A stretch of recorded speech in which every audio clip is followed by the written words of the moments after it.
Gawin niyo po ito para lahat ng mga negative energy sa loob ng inyong tahanan, lahat ng mga kamalasan na yan ay marireverse, imbis na kamalasan ay puro kaswertehan ang darating. Ito po sa pamamagitan ng 3 bawang. Mainam po mga bossing ko na ilaglag niyo ito sa isang malinis na garapon.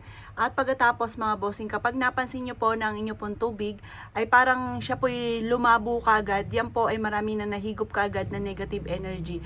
Maraming negative energy sa loob ng inyong tahanan. Pero kung hindi naman po siya lumabo kaagad, okay lamang po yan, very good po yan. Mas maganda po ang ibig sabihin po niyan.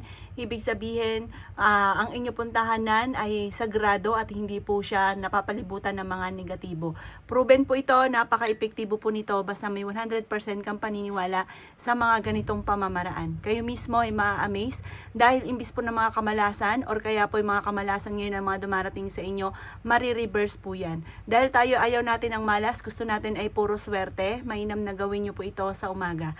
At kailangan nyo po lang po ng 3 bawang. Ito po, kapag hindi naman nagdudumi, huwag nyo na po siyang itatapon. Pero pag once na nagdumi po siya, palitan nyo na lamang po yung bawang or kaya po itanim nyo po yung bawang. Basta yung tubig ay itatapon sa lababo. At yan po ililinisan nyo po muning mabuti. Ito po lagayan po ninyo ng tubig.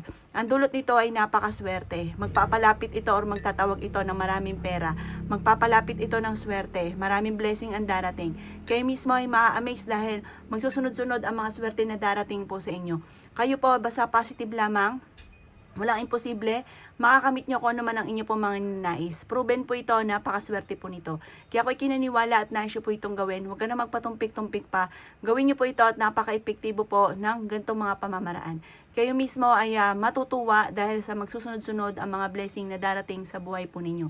Basta gawin nyo po ito ng pasikreto lang na walang kahit sino man ang nakakaalam upang sa ganoon hindi makontra ang inyong mga ninanais. Ito po ilalagay nyo sa likod ng inyong pong pintuan ng main door at ang dulot nito ay napakaswerte.